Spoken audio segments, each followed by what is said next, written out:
My wife has been peeking at me from around corners and behind furniture. It's gone from weird to terrifying. My wife Lynn and I have been together for 6 years and married for 11 months. Our entire history together has been very normal, and never once have I noticed any weird behaviors or red flags. I can't stress enough how out of character this whole thing is for her. Lynn is very kind, intelligent, and thoughtful. She's always been the no-nonsense type of person.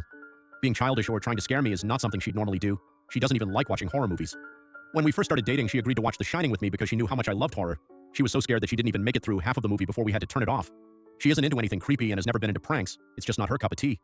And that's fine. But that's what was so strange about this. It's just so unlike her. I should also add that she never had any mental health issues, and as far as I'm aware, it doesn't run in her family. I know some people are able to hide their mental health problems, but in the 6 years we've been together, I think I'd have seen some sort of sign. 2 months ago, I was in the kitchen making myself some coffee before work.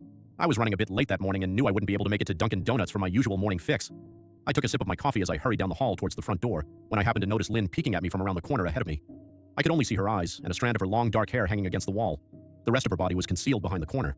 I nearly spilled my coffee when I saw her. I did burn the shit out of my lips. "Geez, Lynn," I said, wiping a few drops of coffee from my pants. "You scared the shit out of me." She immediately popped out of view like a little kid that had been caught. I heard her scurry off towards the living room, and by the time I got to the front door, she was out of sight. It was really weird, and just totally out of character for her, like I said, but I also found it kind of funny that she was being more playful and a little less serious. I shouted that I loved her and called her a weirdo. As I shut the door behind me, I heard her laughing.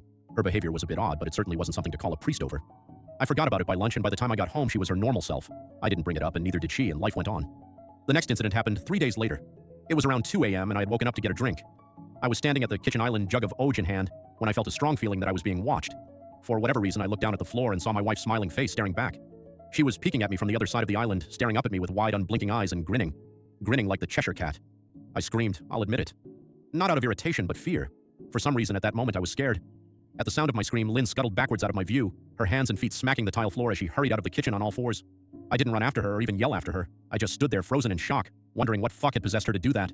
It took me a little longer than I'd like to admit to go back upstairs, but I eventually did.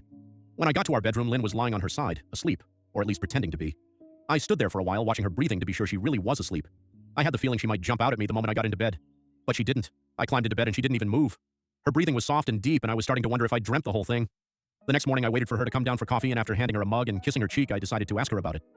"What was that about last night?" I asked, keeping my tone light so I didn't offend or embarrass her. She frowned over her cup of coffee, shaking her head like she had no clue what I was referring to. "You were peeking at me again, from over there," I said, pointing to the spot on the floor by the kitchen island. She followed my gaze, and when she looked back at me, she burst out laughing. She laughed so hard that I couldn't help but join her. "You creep me the fuck out sometimes, you know that?" I said. She giggled and set her cup on the counter and wrapped her arms around my neck. "You creep me out all the time, so I guess we're even," she teased. We said our goodbyes and left for work.